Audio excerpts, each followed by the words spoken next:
this song. And the first paragraph is somewhere over the rainbow, way up high. There's a land that I hear of once in a lullaby. Somewhere over the rainbow, skies are blue. And the dreams that you dare to dream really do come true. But somewhere over the rainbow, bluebirds fly. Birds fly over the rainbow. Why then, oh, why can't I? So, as we look at trauma and we look at the fact that social workers themselves sometimes and often go through trauma, you're going to hear some powerful stories today from two individuals that have done just that, but they've used that for their own ability to be resilient. And I don't like using the word resilient because not everybody has the opportunity to be resilient, but they will talk to you about their trauma and how they've flown over the rainbow.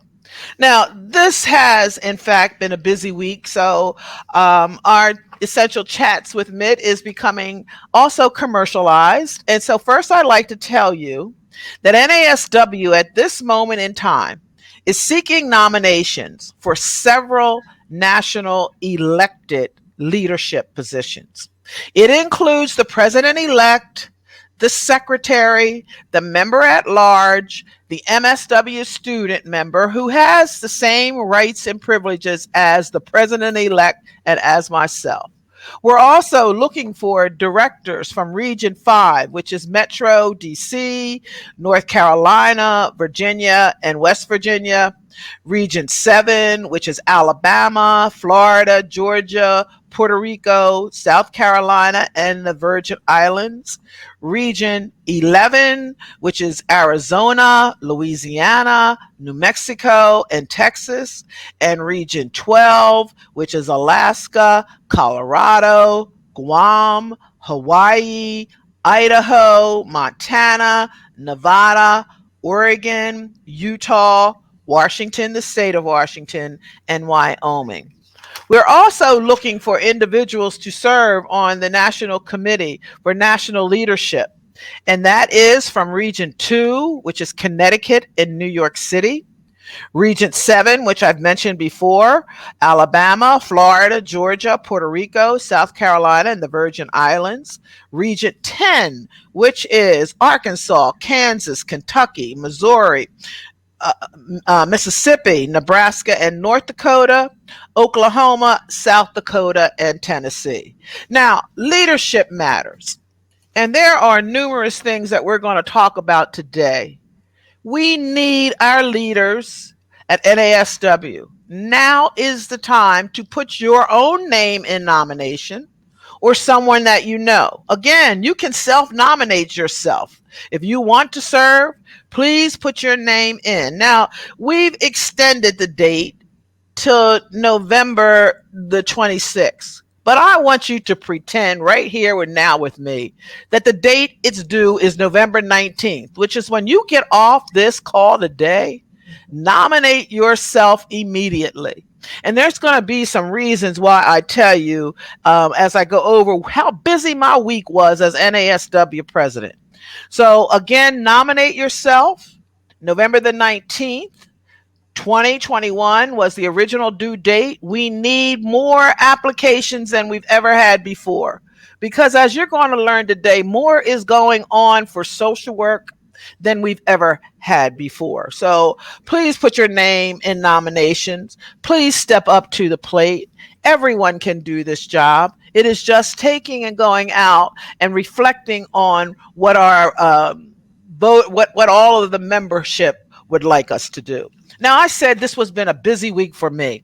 I started off in Washington, D.C., launching the Howard University School of Social Work Social Justice Fellows. And my God, they're going to be a great group of individuals, 8 individuals who want to be social justice leaders throughout their career.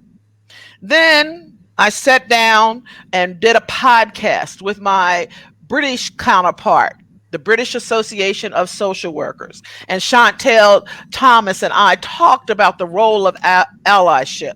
And we'll get you that link later on. Then I went on out to Ohio to go and speak to NASW Ohio, who is launching their conference yesterday and today, had their first in-person conference. It was a hybrid conference, but over 250 social workers showed up from out the state, and we learned that everybody wants to get back. We were masked up. You had to be vaccinated. You had to give your card, but it was worth it because we realized that human beings are social animals, and it is important and critical for us to talk to each other. I also that evening sat down and talked with Matthew Jackman about COVID and how are we progressing? Are we really tightening the gaps on health disparities? And then I came home and I read about Anjanette Young, and she's going to tell you about her own news when she goes over. She made the headlines in Chicago again because she has leaned in as a social worker to bring about change. And then this morning, Build Back Better went over the finish line in the House. We have to applaud the House for getting it over the finish line. Now it's off to the Congress. And we know and we've heard there are two senators. It's off to the Senate. And we know that there are two senators, Senator Manchin and Senator Sinema, who had some reservations about passing Build Back Better. So it is up in time for social workers to once again lean in and let them know we know that they will do the right thing. That more critical than ever is the infrastructure of America must be rebuilt. COVID has hit everyone. And as our country is progressing, COVID is still here. Mental health trauma is everywhere. And it is important that we pay attention to it.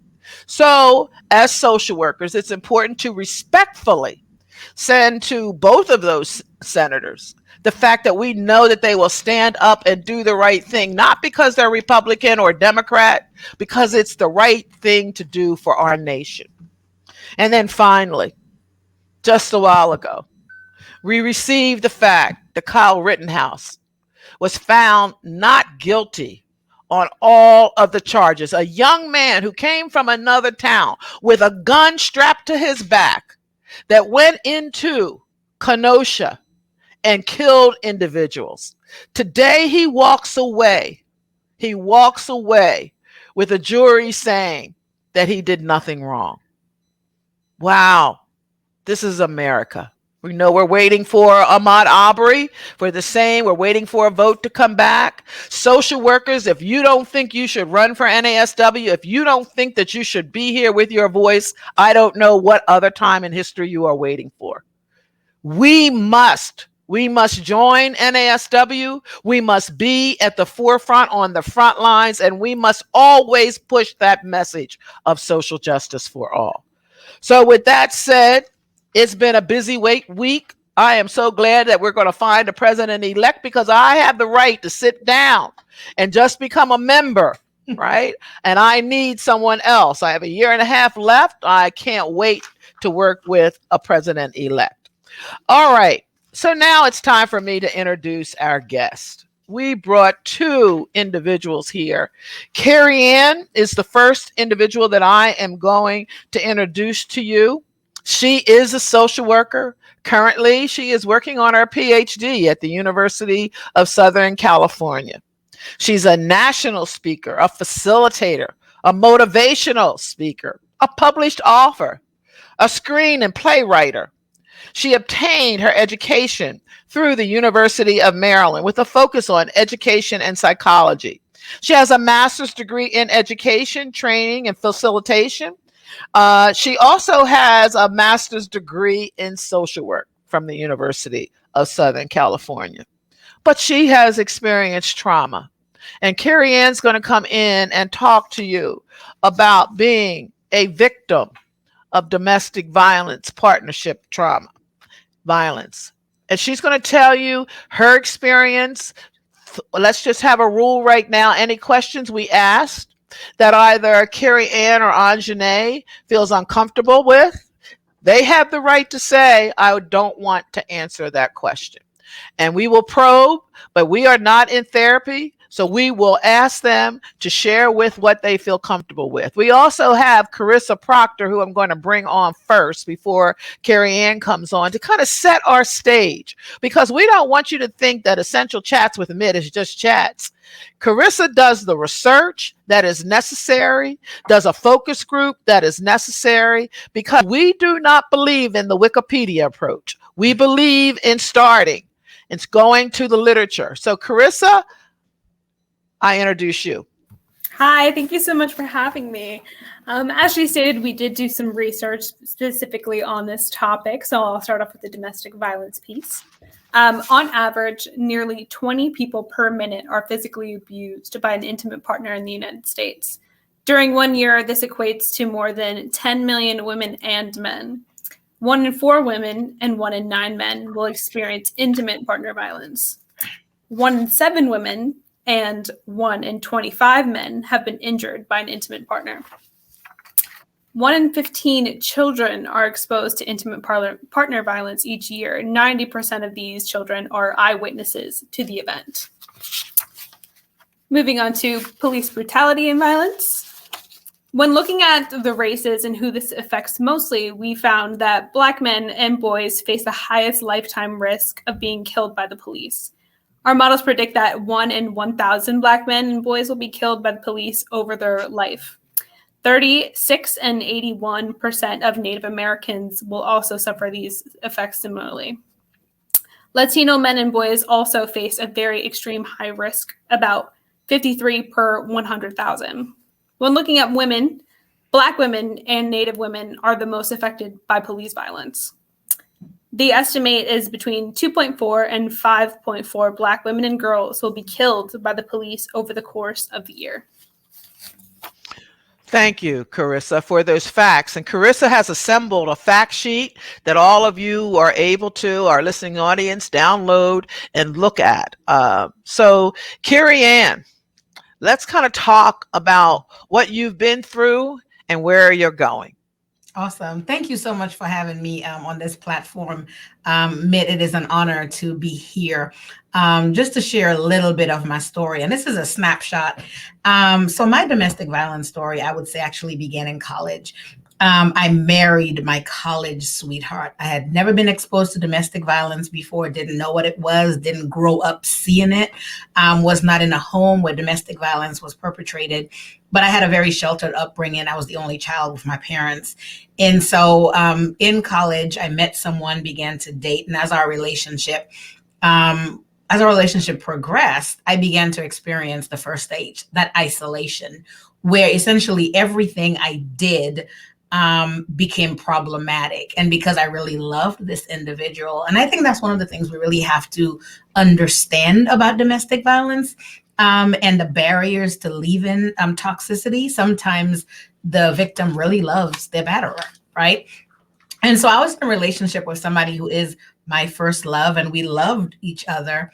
Or I loved him rather. And as our relationship progressed, we got married after, dating, and he decided to drop out of college and join the military.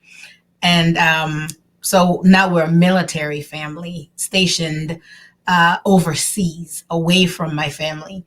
And essentially our domestic violence, it went from the isolation to verbal to physical. And it became extremely physical, where I had several calls to military police. And because of who my then husband was in the military, oftentimes the military will say, well, we don't really see anything going on. So I was not able to get support from the military. He was able to talk them down. And I remember one instance in particular when my children were very, very young. My parents were also stationed overseas, about 3 hours away in another country. We were in Germany and they were NATO. And I had to go to the emergency room because I was beaten pretty badly. And I went to the emergency room, and one of the nurses essentially helped get me to safety. And I went to NATO to my parents, and I had the military police call me and say, hey, you need to come back because he's saying you kidnapped your children. You're stationed in Germany, but you went to another country with the children without his permission. I would say that's when I really knew I needed to get out of that toxicity, but I didn't know how. When we did come back to the US, I began to work in the field of social work. And that's when I really understood what I was experiencing. I knew what I was experiencing was not normal. I didn't have a word for it. And I really wasn't too sure what it was. But as I began to work in this field and really study, I began to understand this is what it is. This is domestic violence. And so now as a professional, I then had another quandary. I'm a professional. He's a military officer. We've now been married for about 10 years. And how do I get out of this? Because we've built this image, right? And so the first place that I sought help was through churches, or through the military chaplain. And I'll never forget that I went up to the military chaplain and he said, okay, well, just come into my office and sit with me. And I sat with him and I'm just waiting and waiting. And next thing I know, the door opened and there stands my then husband. And he brings him into the room with me to sit next to me and said, I heard you've been hitting her. Let's talk about this. And as you can imagine, domestic violence and the victim, that it just progressed and became worse, essentially. So the next thought I said, well, let me ask help from my colleagues who are social workers. And I'll never forget, we had we call it the cooler conversation, where the conversation about a case came up. And I remember listening to my colleagues talk about the domestic violence case and how stupid the victim was for remaining. And these were the colleagues I was about to ask help from. And I remember tears welling up in my eyes, thinking to myself, that's me, right? That this case you're talking about is my identical situation. And I wanted to talk to you about, I wanted to come forward and say, I need help, but now I can't. Because of these conversations that I just overheard. So I remained in that toxicity for more time. So I went to the military for help, was not able to get help there, went to the church, and then my colleagues. I stayed in that relationship for about 3 more years until I finally ended up almost killed. And law enforcement intervened. And at that time, when law enforcement intervened was when I knew that I needed to get out. And I made that decision to get out. And I wish I could say I made the decision to get out because of me. I made the decision to get out because in this instance, my youngest child was now 9, almost 10, and he intervened to save my life. And he was injured in the process. And I remember looking at my then husband punch my child to the floor. And that's when I knew, okay, I can't do this. And I don't know what the consequence is, but I'm getting out, not for me, but for my children. I will say since I have gotten out of that relationship, of course, I sought help, and I'm many, many years removed. My children are out of college now from this, but I had to be very intentional in working with it and working with the trauma, right? Because as you can imagine, there was a lot of trauma for me and trauma for my children. And I remember sitting with the prosecutor on this case, and I think I really thank God for this prosecutor in particular, because I sat with her and I really wanted to drop everything. Why? I was terrified. I was terrified to go through the process because I didn't know the unknown. I didn't know how I would be looked at as a professional. And I didn't know I didn't know what I didn't know. And I remember I sat with this prosecutor, and she told me, just write your story.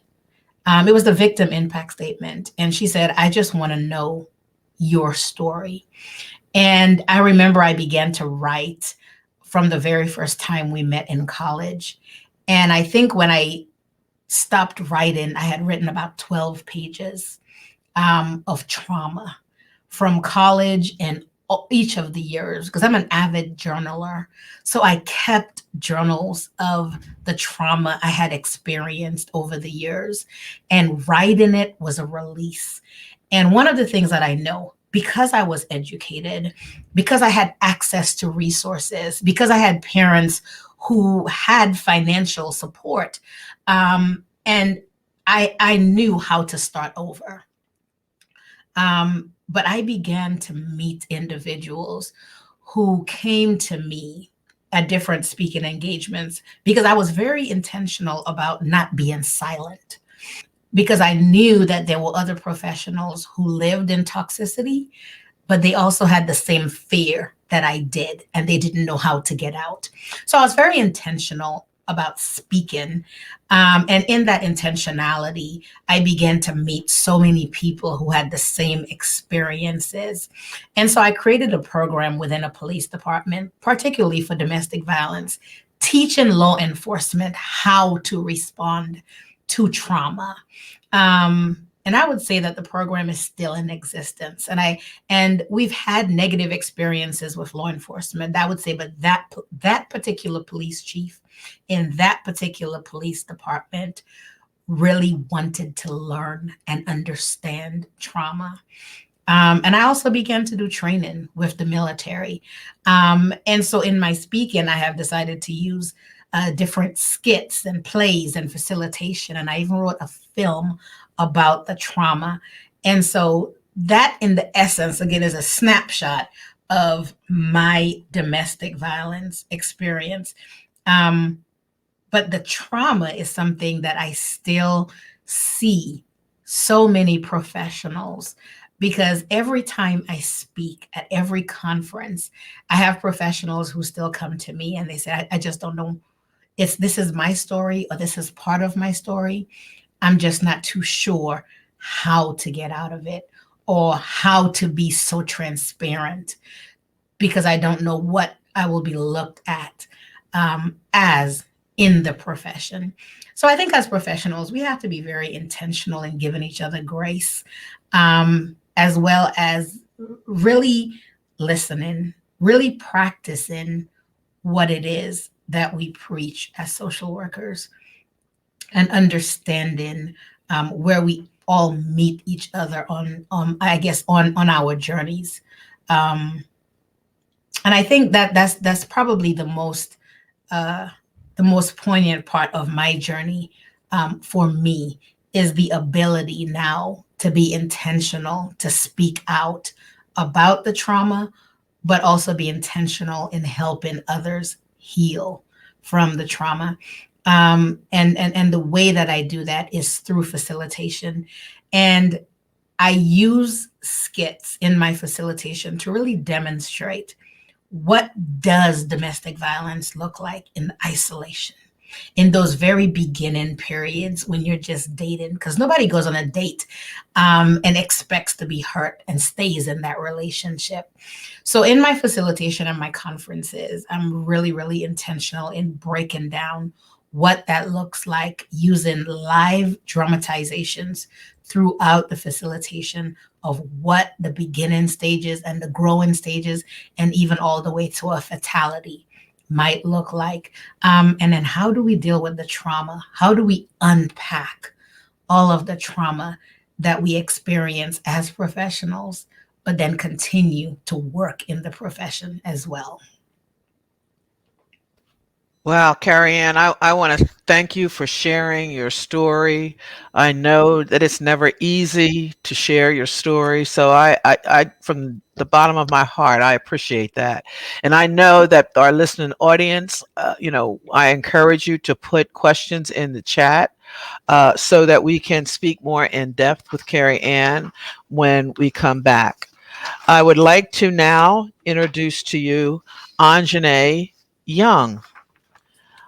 Anjanae Young is a licensed clinical social worker and graduate of the Jane Addams School of Social Work at the University of Illinois in Chicago. She obtained a master's degree in clinical social work with a special interest in mental health with individuals and families. Now, Anjanae has a passion for people, and her professional work is rooted really in her DNA. Her grandmother was a civil rights activist, and she marched with Dr. Martin Luther King Jr. So she is dedicated to building onto her family legacy and raise the accountability regarding social justice. Now, all of us may have heard of Anjanae's story. In 2019, the police broke into her home, was at the wrong address, and harassed and actually caused trauma to Ms. Young.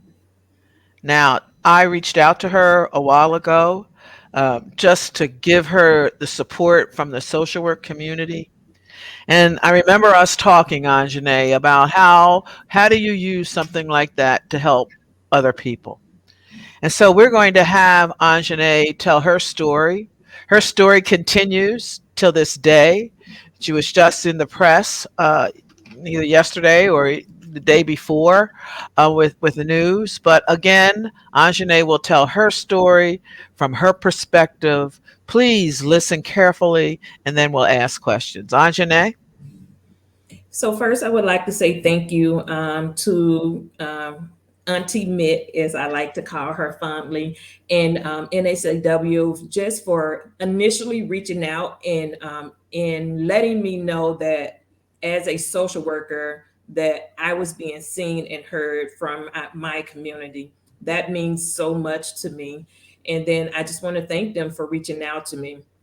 So my story, wow, is there's so much, but I'll try to give you guys a snapshot of 2019 and then where we are now. So in 2019, February 21st, 2019, Thursday evening, I had just come home from work. I was medical social worker working at the hospital. So as social workers, we have learned and been taught that we should take care of ourselves. So how self-care is so important. So at that time in my life, I had a very good routine where on Thursday evenings, it was my self-care night. It was primetime TV, Grey's Anatomy, How to Get Away with Murder, Scandal, all of those things that would come on Thursday night. So Thursday night was my night to go home, unwind, get into bed, watch some TV, snacks, wine. It was my night to take care of myself. And so this particular night was no different. I got home and started to undress, and I was completely naked, and I heard loud noises at my door, extremely loud, so loud that I was so startled that putting on clothes was not the first thing that came to my mind because it startled me so to hear the noises. And so there was these loud bangs on my door. And so I immediately rushed into the front room of my apartment. And at the time, I grabbed a jacket that was on the back of the chair, and I was confronted with 12 that I now know there was 12 officers, a part of a raid team here in the city of Chicago. And they entered my home with big guns and lights and scopes, and they were yelling at me, "Put your hands up," and just an extreme emotion of chaos. And in my attempt to not die that night, and that's the best way for me to put it. In my attempts to not die that night, I did what they asked me to do, and I put my hands up in the air. And at that point, I was left completely exposed and completely naked. No underwear, no anything, just completely naked. And I stood there with my hands in the air as they yelled at me, as they point guns at me. As in that moment, all I thought is that I was going to die that night. I've never had that type of experience ever in my life. And so they immediately put me in handcuffs, which I now later found out that is some type of protocol that I don't believe is fair. But the protocol is to put the person in handcuffs and then search the home. And so they follow protocol in that instance, but they also did not see me as human or as a person that deserved any respect. They put me in handcuffs while I was completely naked. I often say to people, for someone to stand that close to you and put your hands behind your back and put you in handcuffs, I felt sexually assaulted for a white male to stand that close to me with my body completely naked and put me in handcuffs. They put me in handcuffs and I stood there for over 40 minutes while they searched through my home and rambled things looking for an offender that had no association with me. During that time, I am crying and I am pleading um, that they will allow me to put clothes on. I am crying and I am pleading that they would allow me to call someone because I was at home by myself and I was completely ignored the entire time. Um, I was asking them, what's going on. I was told that they had a warrant. I asked to see it. They didn't give it to me immediately, and they did their job in their eyes. They were there to do a job, and so I was not important and I was not seen. It was the most terrifying, traumatizing, humiliating experience of my entire life. I was not seen in any regard of someone who needed to be protected or taken care of. The police are supposed to serve and protect, and they did none of those things for me on that particular night. And so we fast forward on, they eventually find out that they have the wrong place and they leave my home in shambles, as they had put it. No attention to taking care of me or how I was doing after they did this, no attention to the fact that they had completely busted in my front door. So they left my home unsafe when they left because there was no way to lock my door because they had damaged it so bad. And so I, in my just kind of natural self, immediately when I was unhandcuffed and was able to make a phone call, I did call the gentleman that is an associate minister at my church because my church is really the foundation and my main support system in my life. I have family here in Chicago, but they don't live very close to me. So I was attempting to call someone who I felt like could come in that moment and be there with me. And I can't say enough that the support that I've received from my church from that particular night up until this very day has been exactly the one constant foundation in my ability and my desire to move forth in my healing process. And and I say that to say that each of us need to have something that we can turn to as a means of support. And I am thankful that my church did exactly what the local church should do, is they rallied around me and they supported me, and still to this day are supporting me. And so after that particular night, the very next day, I was able to have some conversations with my senior pastor. And in the following, that which was on a Friday, and then that Saturday, I was connected with an attorney to help me through the legal pieces of what had just happened to me. Again, that support from my local community. My church that I attend, the Progressive Baptist Church here in Chicago, is a very historical church who's been around for over 100 years and serving the community. But in my particular church, which makes this so profound for me, is that my church already had what they called a social justice and counseling ministry, which really focused on providing legal support, counseling, and mental health support in the community. And so I was able to connect with an attorney the very next day that has been with me through this process from the very beginning. Now, why that's so important at this point in my life, and as I'm sharing this story with all of you, is I know that there are other people in the city of Chicago, and I found this out through my journey, who have had very similar experiences as myself. And for different reasons, they have not been able to be seen and to receive justice or to get healing from their trauma in the way that my situation has turned out. And it's because I've had the appropriate supports.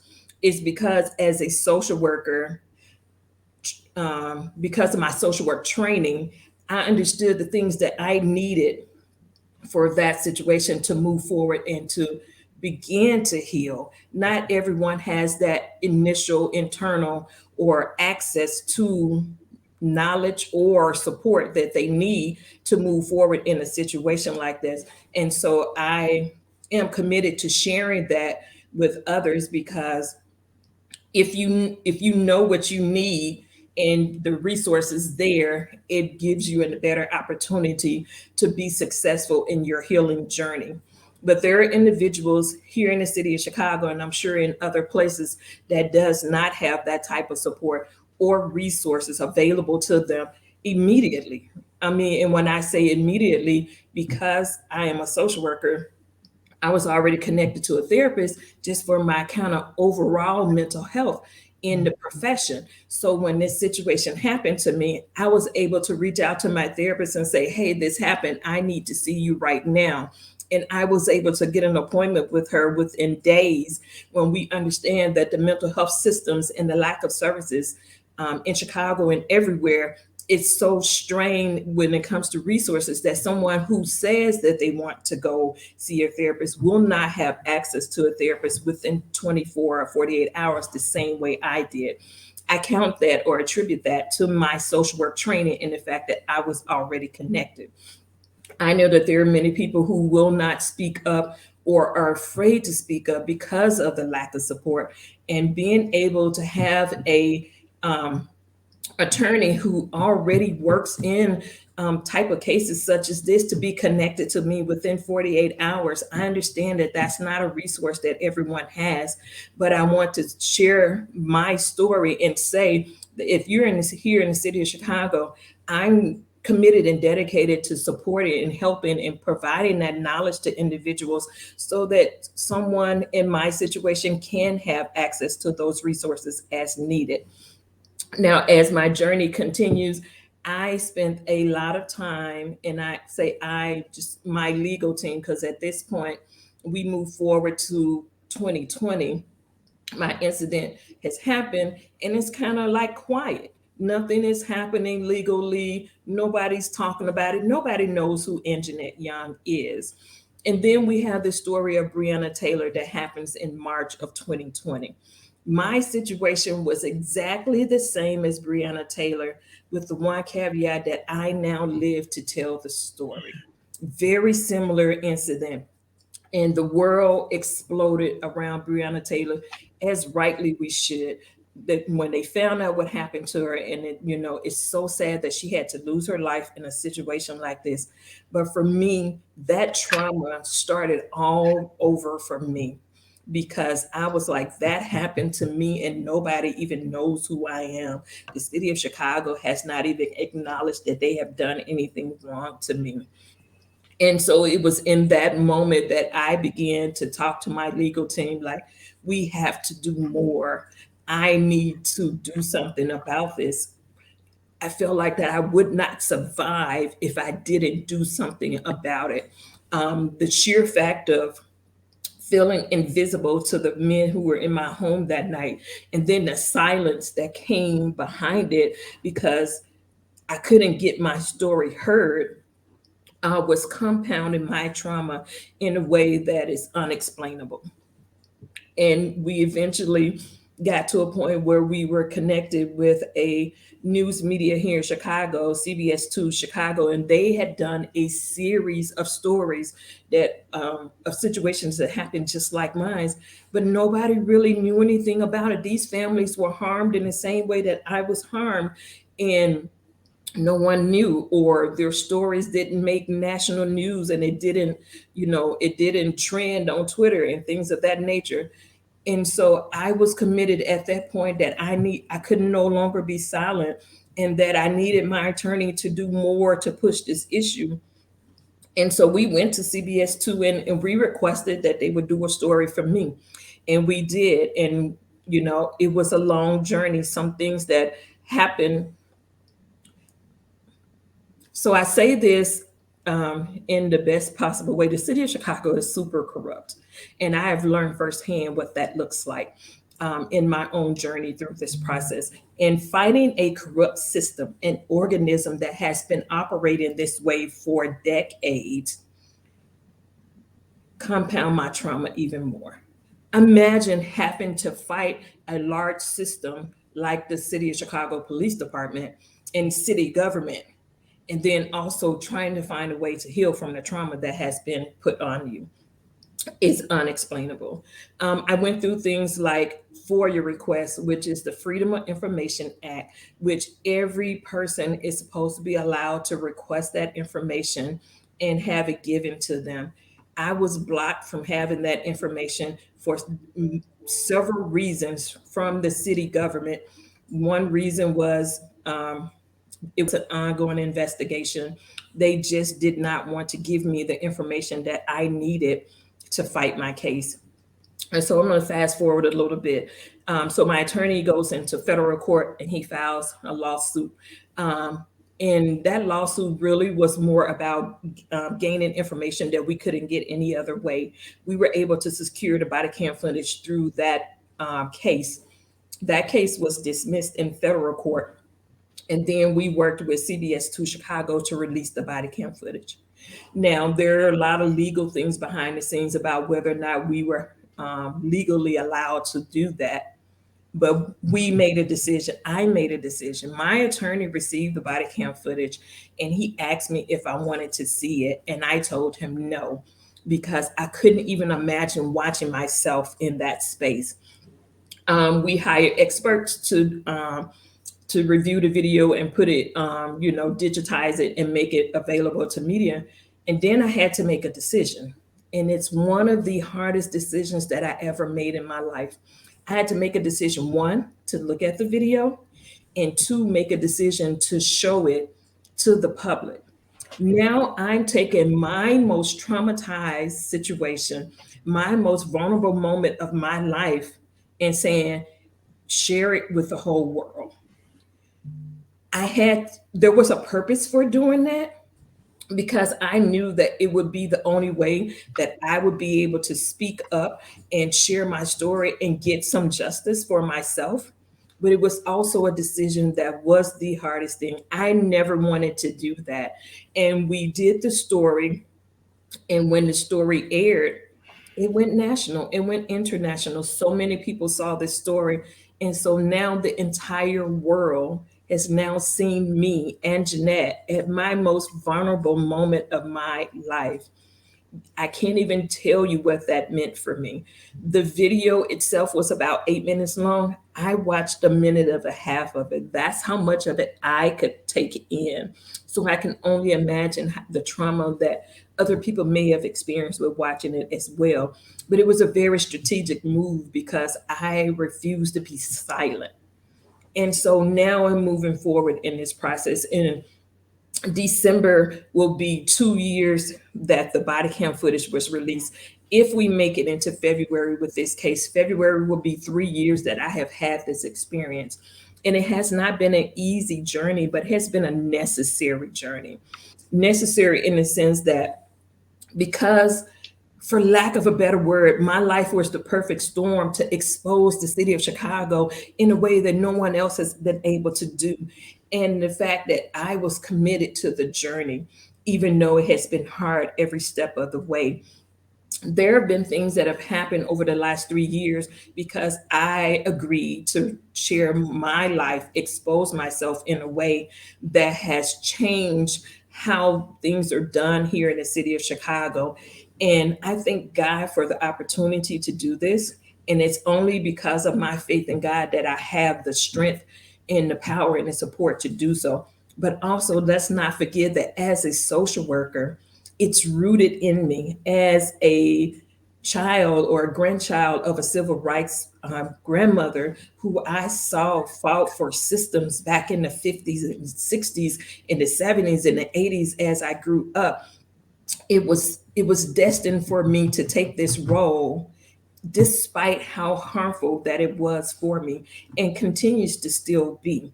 But I must say that as a social worker, it was necessary for me to take my experience and expose a corrupt system for the greater good of all those other families who have also experienced this same thing, but they never got their day in court, or families who did not feel strong enough to even speak up about this.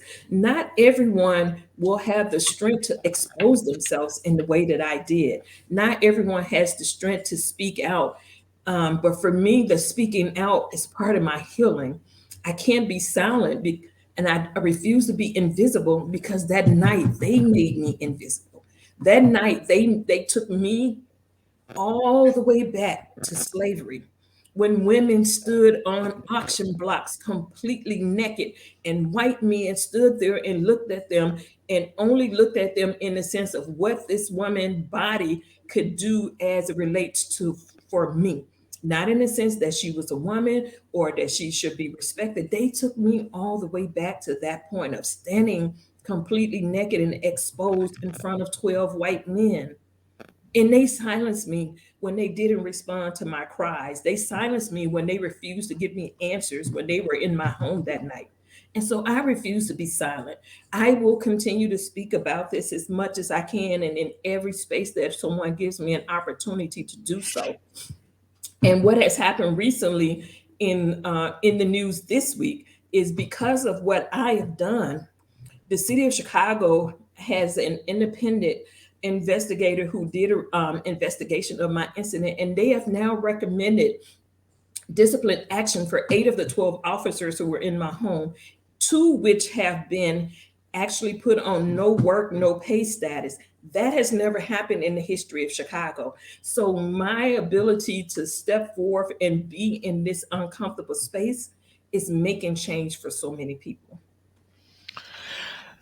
Thank you so much for that most difficult story that you just shared with all of us. All of the social workers out there, we're going to bring everybody back to the table. I ask you to write your questions. I remind you that these are 2 social workers who could have escaped and just suppressed what occurred to them, but they decided to change the system.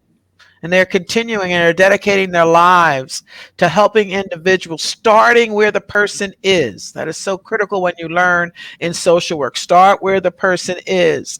And oftentimes we don't do that. Changing systems. We all come into social work and we know that there's systems that need to be changed. Carrie Anne, you went up against one of the biggest systems, the military. Right? You went up against the military to have a voice because you saw your child hurt. No, you can't do this to my child. Anjanae, the city of Chicago, not only the police, but the mayor, the federal court, the local court, the state court, but you didn't silence yourself. Social workers, we represent the people. But I do have to say that listening to your story, you give me even more reason to want to be a strong advocate. Because if you can do it, we can do it. So let us have Carissa ask the question that she had from her research to each one of you, while people are putting into the chat questions. I saw some things coming across. And now I need you social workers to ask these social workers questions and they will answer them. Carissa? All right. Thank you.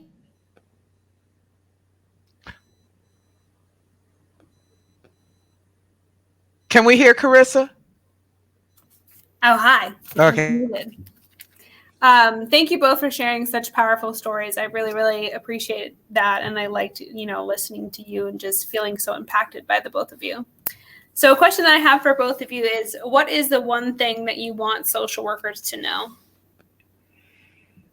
For me, I would say definitely don't be afraid to use your voice. Because it was scary, like Mitt said, going up against the military. My husband was very well decorated. And I remember when I decided to go ahead and prosecute, and I'll never forget, I walked in there to that commander's office, and I had the secretary looked at me and she said, "You're really about to destroy his career for this?" And so I knew I was alone. And even when he had that chapter in hearing, and I walked in by myself, and I looked down the hall, and it was all these officers in their uniforms, and they were all around him. And I stood on that stand and I testified for 2 hours and 34 minutes by myself. And so I said, and it was scary. but it was necessary. Mm-hmm. It was very necessary. So I would say sometimes you have to do things alone, or you have to be the sole change agent at first. Mm-hmm. But do it. Do it. I would agree with Carrie Anne in that it was necessary. Making the decision to use the body cam footage at the moment that we made that decision, it was our only legal option because of all of the fight that we were having against the city of Chicago in this huge system that was very intentional to hide things from us. And so what I would say to social workers is when you find yourself Mhm. in a position to make change, it's necessary that you do so. That opportunity that comes across in your personal, your professional, through your work with a client, when that opportunity presents yourself and you know that you are in a position to make change, no matter how hard it may be, it's necessary for you to step up. And as we are trained in school and we learn all about the profession, we know that a lot of our work is advocating for the least and unfortunate. I was the least and unfortunate. Advocating for myself meant that I was making change for the next person. I was making change for the 50 families. The city, CBS 2 Chicago did this story, and there were 50 families who had had the same experience that I had here in the city of Chicago, and nothing was being done about it. Had those 50 families received the appropriate support, maybe my situation would not have happened. But my ability to say it's necessary as a social worker, as a person who wants to fight for justice, it's necessary for me to stand up. Now that I've made change in the city of Chicago, there will be families who may never experience that same situation, at least not by two of the officers who were in my home that night. Yeah. Thank you. And for Carrie Anne, how do you think that your social work skills enabled you to seek help? I think it showed me where I could get the resources. And so because I had the knowledge that I did not have initially, I knew where to seek help. I knew where the resources were. And so that's why I said I had access to resources. I knew how to make the phone calls. I knew how to speak the lingo. Mm-hmm. And so I was able to get the help that I needed. Thank you.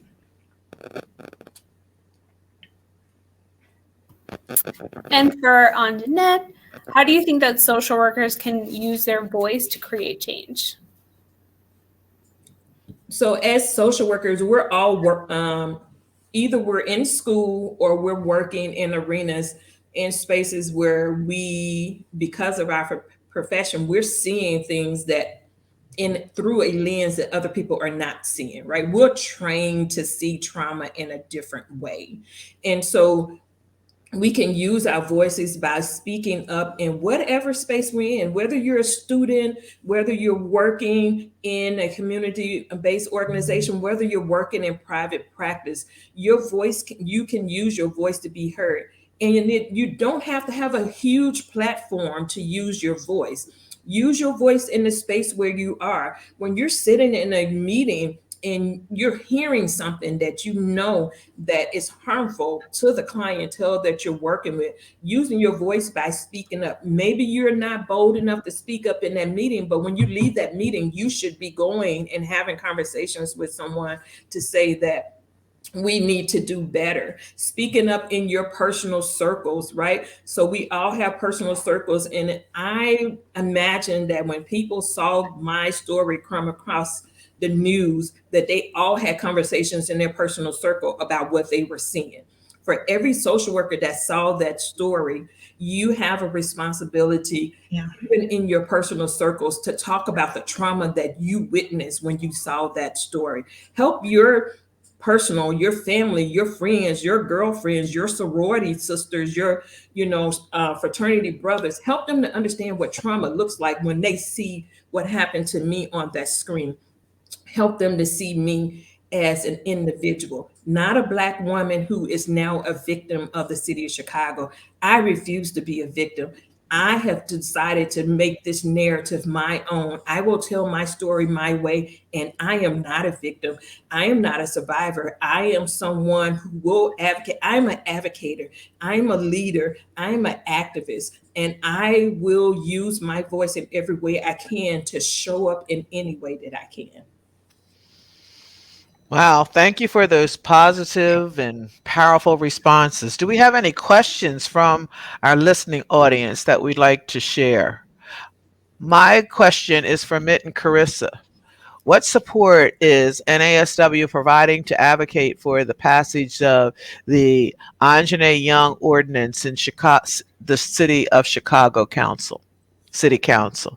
Great question, and we support in any way that we can. Our NASW Illinois chapter is actually the chapter that responds to things that happen in various cities. So we work with that because even though NASW is a national organization, our chapters make up who we are. We have 55 arms and legs, and it is really important for us to give the space to NASW Illinois. And any way, and Anjanae knows this from day one, I have always told her any way that NASW can assist her, we will assist her. There is no questions, ands, ifs, or not. She is a member of NASW. And so that's something that we all should always remember. What's membership? Well, membership matters. When you are a member and you are struggling, we are your association and we will provide you the support that you need. So that is my response to that. We won't get in the way. We understand and know that Ms. Young is engaged and has attorneys, and we will not, and we will not do anything that will not let her lead her own case. And so it is important that we learn as social workers, to be supportive, to be there for a person to kind of know when they can come get help, but not to tell people what to do. Right? We don't take those stories. Anjanae? Yes, and just to add to that, so NSAW Illinois, I believe the president is Griselle. Can't think of her last name at this time, but she did release a public statement stating that they were in support of me and against what was happening here in this state of Illinois, city of Chicago. Things related to the Anjanette Young ordinance for anyone who's in Chicago and who's a member of NSAW for the state of Illinois. We're still trying to push that ordinance through. What that ordinance is, it has very specific things in place that will prevent what happened to me from happening to other people. And we want to push that into law versus an executive order. So just to help you to understand how you fight against systems, when we submitted, and when I say we, so there is a group of women who are a part of the city council who pushed this for and is asking for it to be passed into law. The mayor of the city of Chicago put into effect an executive order that mimicked the ordinance.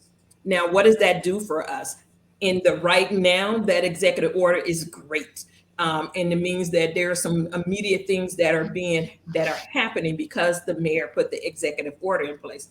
But let's look at this from a legal strategy. The mayor put the ordinance in place to say, I'm on board with stopping these things from happening, but an executive order is just a letter that is written in the moment. It does not last. It can be removed at any time. The next mayor comes in, can say, I don't like this. The current mayor can decide to take it back. It's not the same as actual law. So we're still pushing for the ordinance because the ordinance will be actual law that no one can change. But that's some of the legal manipulation that we're getting from the city is the mayor goes before us and say, oh, we'll put this executive order in place. That should satisfy people. We don't need the ordinance. Okay. But we are still fighting for the ordinance. We stand behind you, Anjanae. You know that, right? Yes. And anyway, any other questions that we have? Okay, if Illinois NASW does an action, can we all be notified? Of course. That is something that we can always send out through NASW National as well as NASW Illinois. So thank you, Lacey, for that question. Lacey's always on that. NASW's Illinois staff and leadership are phenomenal and have been doing a lot of work, okay, on the ordinance and the council. Thank you, Elena. Any other questions? Oh, Elena's got a lot there. So we're just going to have you all read that. City council members in the 33rd Ward, Alderman Rosanna Rodriguez, who is an MSW student at Northeastern Illinois University. And I do want to say that, I hate saying people are a student. I get on Carissa for saying she's an intern. We have to work. Carissa's part of my team. I don't see her as a student. I see her as part of the team. And all of these interns that we have throughout NASW and interns that might work right alongside of you, do know that they are phenomenal. And the profession has room for them because they bring with them the energy that we all need and the passion. And I will love working with all social workers. Any other questions that we have from the audience right now? All right, I have a question. I have a question, Carrie Anne, that I wanted to, and was also quoted in Carissa's statistics about children. Mm-hmm. And you had children at that time, and one of your child was abused by your husband, and that's what made you say that's enough. How do you, raising young men now, how do you incorporate that into some lessons learned, because you have a young son, and when your son has a partner, you don't want them to use the power of that role. So what have you done? One of the things, and I look back, because even during the toxicity, I had conversations with my children that, and because they saw what they saw. But even during that time in the toxicity, I had the mindfulness to have conversations with them that this is not right. But and my son would remind me, he said, "Mom, you would tell me this is not right. This is not how you're supposed to treat them." And so I thought seeking professional help was essential. And so that is something that we did immediately after the process and for years to come. I ensured that we had the opportunity to have professionals in their life to talk. And I will say my children now are 24 and 21, and they are the antithesis of who their father is, that they are caring, that they are aware, and that they are not a statistic, or so to speak. And it's because we had those very transparent conversations, even during the toxicity we did. Well, being a mom, right? Being a mom and those lessons learned. And also knowing that getting help is something that you do. Just following up with that, I want you to do you think that social workers ever focus on other people's trauma so they do not focus on their own? Social workers try to act as if we got it going on, right? But all of us, have issues. And how do we make sure that we don't get in the way of ourselves? Right. So I wouldn't say social workers necessarily focus on other people's trauma, so they don't have to focus on their own. I think everybody has trauma, right? When we look at the definition of what trauma is, everybody experiences trauma, no matter what field they are. Because of our training, we just know exactly what it is. And because we're in a helping field, we like to help individuals. Right. And so the question I would ask, I guess the way I would turn that question around is, for those of us who are doing the work in social work, we have to be even more so mindful to focus on that self-care. And when we talk about self-care, it's not taking a bath. It's more than that. It's what is my mental health, and then what relationships am I in? And I'm not just talking about intimate partner relationships, but even organizations and things that we are adjacent to. Are those healthy situations and healthy relationships, right? And so it's really looking at the whole person and identifying what is healthy and what is not healthy. And even the way way we eat, right? It's really the whole person. And so when we focus on ourselves being whole, then we're better able to help others. But for that question, I'll say everybody has trauma. I mean, you just have to wake up and you experience trauma. Yeah. We're all experiencing, at least for me, I'm experiencing trauma today when I hear the Kyle Rittenhouse Yes. walked away. I'm a fighter for social justice. Yeah. I know I've seen some things in my life as being an African American woman. I keep working on this path, trying to bring justice. And part of that is because I'll be real honest, I have two young grandsons that I am so worried about that one day they'll step out and, as Anjanae say, they Mhm. may die from something just because of the way Yeah. that they're treated because of the color of their skin. So today when I got that verdict back, it was like, at first I was all happy about today. I'm going to tell you, I was on a high. We got the Build Back Better. I had all of you great people. And then something came on the news that kicked me in my gut, that reminded me that brown and black skin is treated differently, right? And I know that brings up the trauma in myself. I went upstairs to my husband with no justice, no peace, right? I mean, that's what I feel in my heart. And so how do you use that and lean into it? One thing, and I'll ask you all to say that, one thing that irks me sometimes in social work is that we often look for others to do the most difficult things, that we say, what are you going to do about it, right? So Anjanae, you had something going up against the system, and you didn't ask everybody to get out in the street and march. You said, what am I going to do about it, right? So tell me, where did that come from? Sometimes we say being a social worker, is it inherent? Is it within us? Or is it a skill that we try to learn? Or is it both, right? So you didn't say, let's get out in the street, or nobody's helping me. You got, what brought that into yourself to say, I'm going to take on this system? Well, I don't think there was ever a moment where I intentionally felt like I'm going to take on this system. I've learned over time that I am taking on a huge system. But I do recall a very pivoted moment on Friday. So this happened on a Thursday night. On Friday morning, I was speaking with my senior pastor, and he was, giving me spiritual guidance and comfort. And I remember saying to him that I am not going to let them get away with this. In that moment, I cannot tell you that I knew exactly what that meant. There was just something in me that said, I am going to fight back. And as I go through this journey and I look back on that time, I do believe it is my DNA and the history of my grandmother and the ancestors. And when I look back on all of the women in history whose shoulders that I stand on as I fight this system. Before this, I did very micro level social work, direct practice with families and children. Never in a capacity of social justice or even activism before this. I was pushed into this space, but I understood that I had a responsibility to take it on. And I had a spiritual responsibility.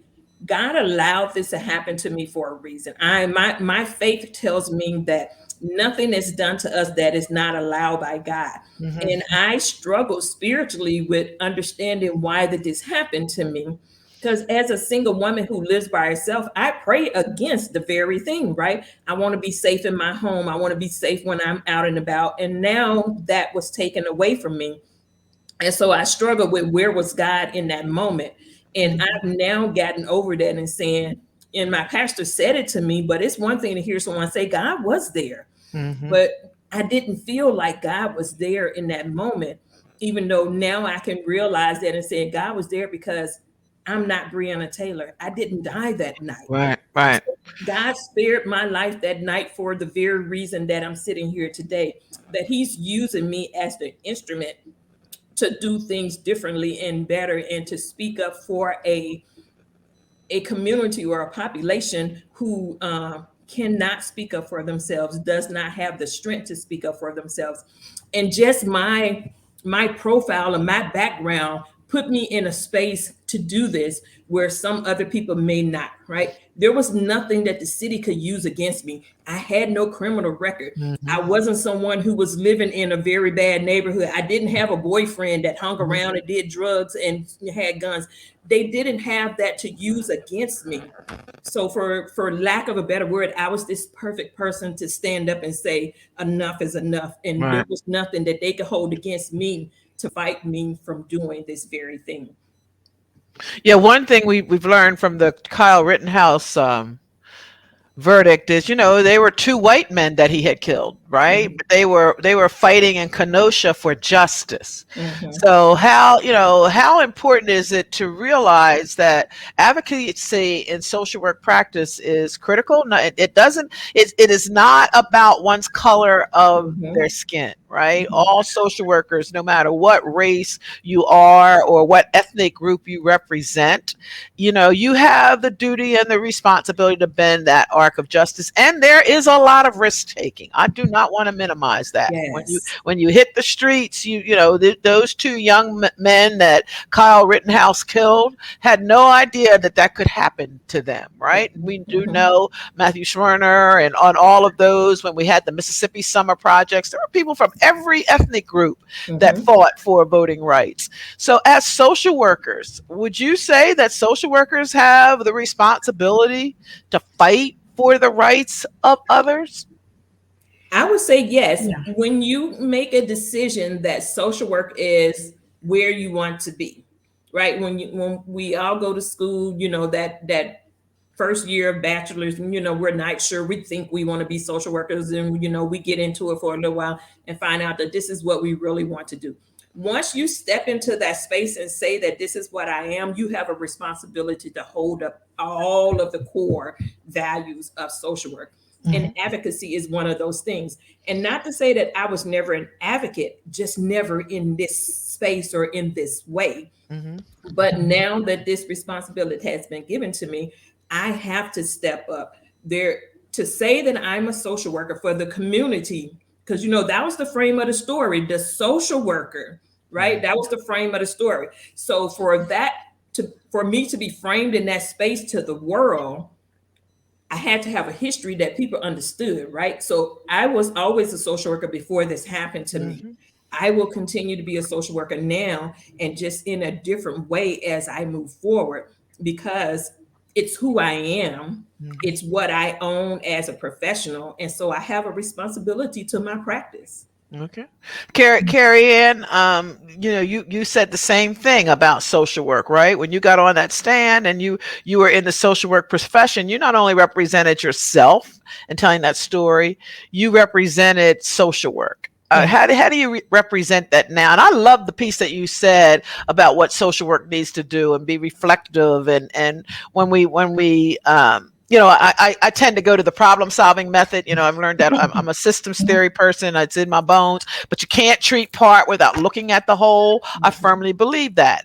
So kind of tell me, Kerry-Ann, how you see your role as a social worker now. I mean, and then I know you wrote or you have a film that is the Independent Film Writers and International Film that's winning all kind of awards.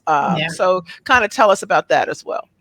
So definitely. And so one of the things that the role that I have, I guess, filled now is to really tell stories, because my story is one of millions.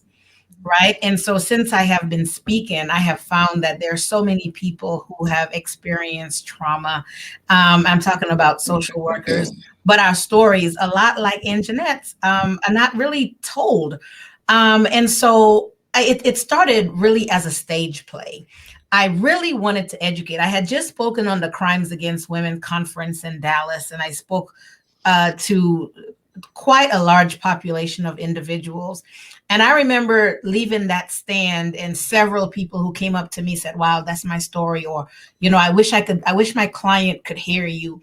And I came back home and I thought to myself, I want to do something different, because I go to these conferences and I'm speaking to my colleagues, but the people who really need to hear this they're not at the table. They're not in the room. They're not at these conferences, and they're still stuck in toxicity. And so I wrote a stage play. I mean, I am a writer, and so I wrote a stage play that addressed toxicities within our community. And what I did is that I decided to partner with some of the churches. I said, and one of the things I really wanted to address, and so meant, like you said, systems. I really wanted to address the systems because I'm a systems theory type person as well. And the first system I really wanted to address was the church system, because I saw something that the church was not doing right. And that is counseling victim and abusers together, as if it was a defect in a marriage. And so I began to do trainings for churches. And it started as a stage play. Let me have a stage play and let me show you what domestic violence may look like. So if somebody comes to you, clergy, you have an idea based on some of the language that you're hearing, what this looks like. And the stage play, we received just rave reviews in the community about it. And as our team, we began to talk about it, and we said, how about we turn this into a film? Because the stage play is here in Texas, but we want people from around the nation. And I said, well, let me just tell my story in a film. Let me be completely vulnerable, open, transparent, and just tell what happened to me. And so it was excerpts really from my story that became a film, Shattered Pieces. And we submitted it to film festivals, and it's been in film festivals globally right now. And so I would say my role now as a social worker is still an advocate. But right now I am using film. I am using stage plays to bring awareness and education about trauma and toxicity to not just my community, but globally. Mm-hmm. Great. I mean, that is exactly what happens in social work. You find yourself and you have no idea. And, I always say to Carissa, you have no idea where you're going to end up. I'm a believer of artifacts. What is your vision? And then what comes in your vision, and how do you put stuff on it? And I hear you saying that, Carrie Anne. You've used your experience. You've built on an Anjanae. I've heard you say the same thing. You want to make sure that this doesn't happen, or at least people know where to go, that their stories are told. And it is the stories of those that we work with. One thing that I heard you also say is that every social worker bears the responsibility of, when they hear something, to do something. Yeah. And, just out in Ohio, we were talking a little bit about racism, and on a podcast that we talk about allyship. What really is an ally? An ally is that person who, when they see something, they do something, right?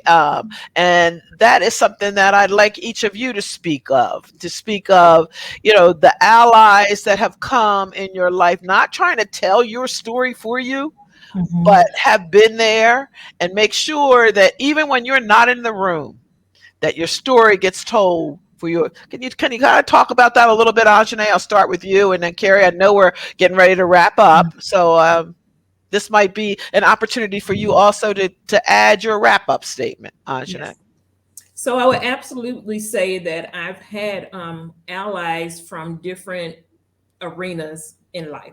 So from the spiritual arena, different churches, Reverend Jesse Jackson, a lot of the Black churches here in Chicago reached out to me directly, right? So they're not speaking my name without actually being connected to me. So they've called me directly, and they've spoken with me directly and offered support in those ways. The schools of social work here in Chicago have been phenomenal. My motto, Jane Addams, they continue to highlight my story and what I'm doing with this work in areas that new social workers who are currently in school can learn from this and have opportunities to find their own way of being allies to me, but also finding their own voice and ways in the profession. Mammoth University in New Jersey, I had an opportunity. A professor, associate professor, reached out to me when this first happened, and she brings me in on a regular basis to speak to her students, to talk about what that means as social work students, to use your voice and to find ways to be allies, not only to me, but into other spaces.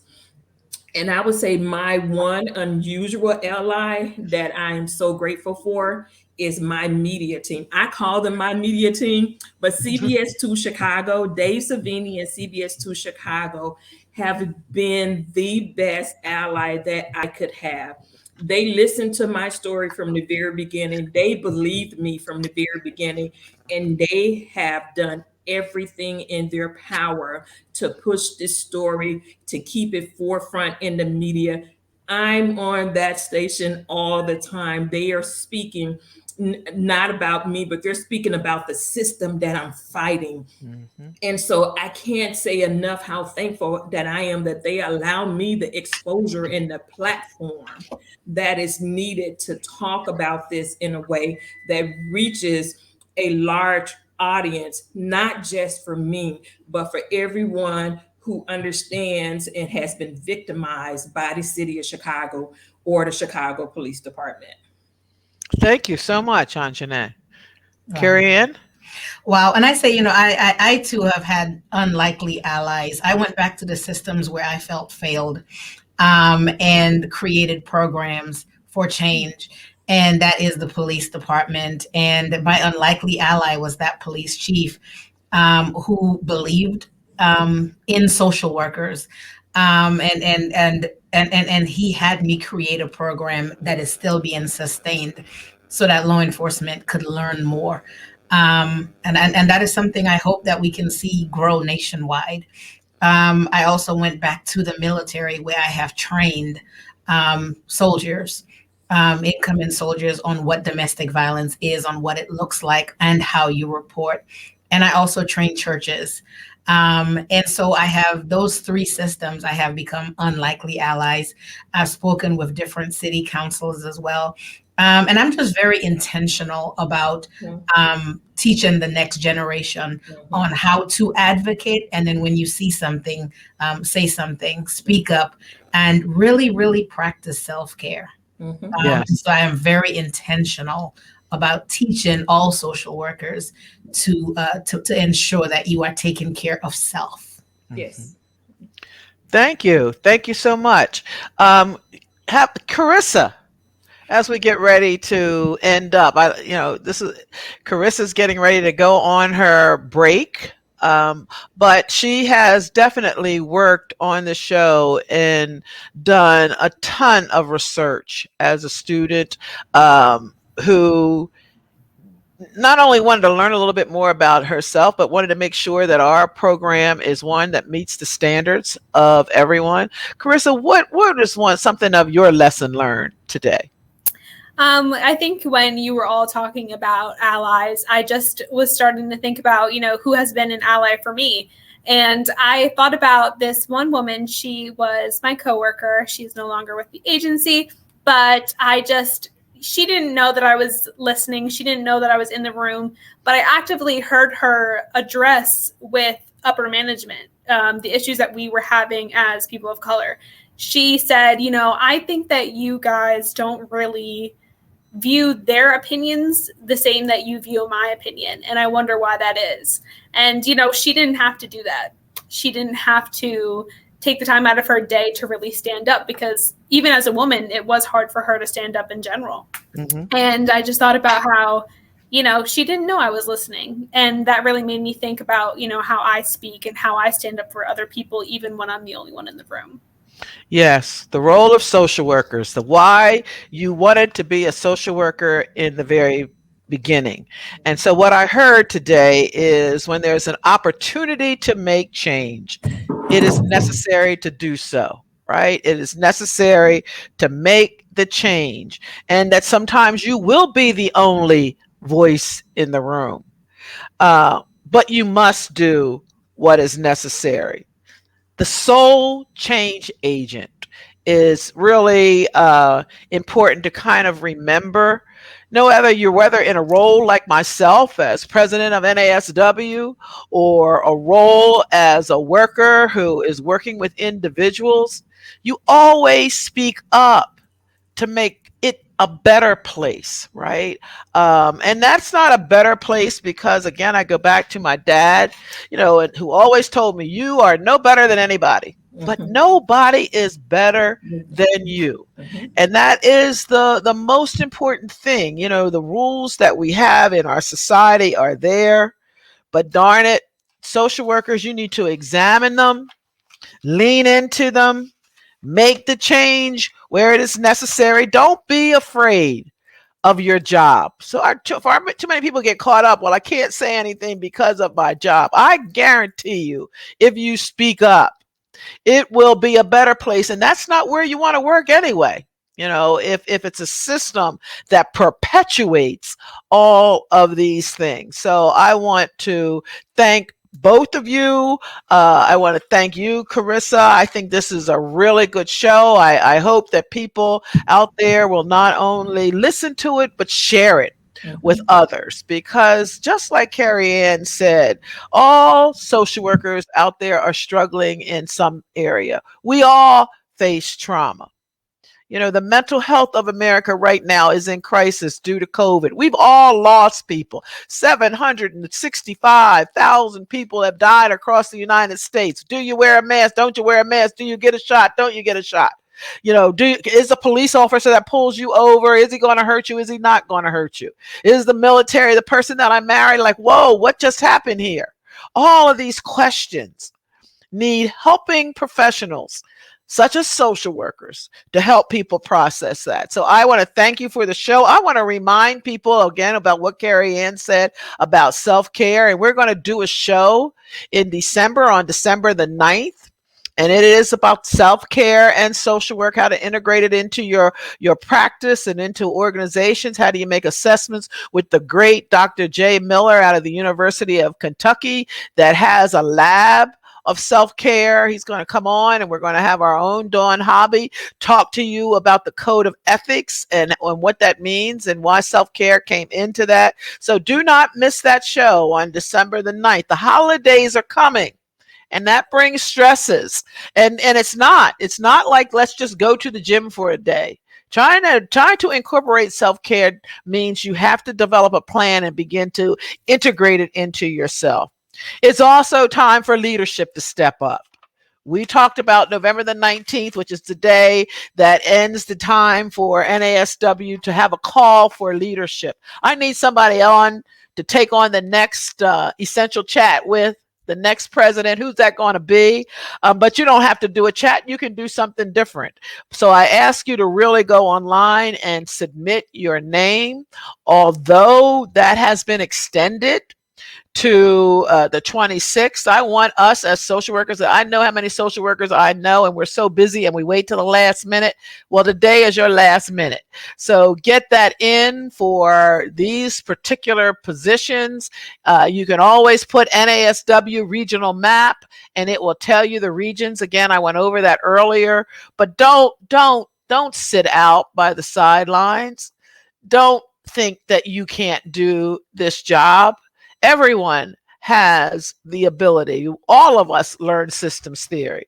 So with that, I just want to, again, really kind of turn to the conversation that we had today. I first want to thank Carrie Anne and Anjanae for telling you their stories. And I ask you to really look up and listen to and go and examine what they've been through. They could have turned this into just, I'm not going to do anything. I'm not going to say anything.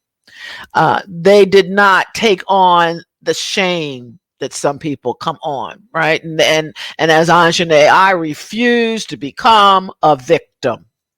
I am a change agent.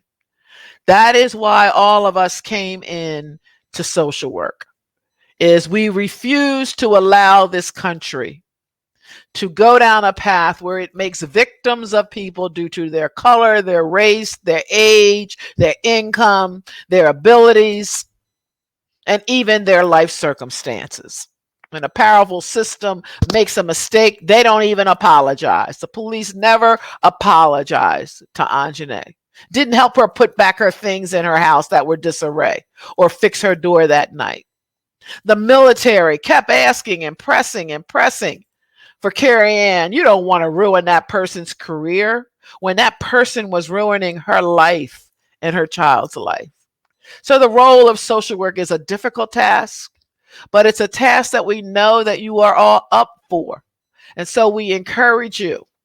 We encourage you to use your leadership, but to always remember when you see someone in pain, and I don't care what position you are in, reach out, talk to them, because that's the role of a social worker. So thank you, Carissa. Go off and have a great time on your holiday. Thank you, Anjanae. Thank you, Carrie Anne. I would like to thank Greg Wright and Aaliyah Wright for our production team. It takes a village. And so thank you. Thank you, everyone.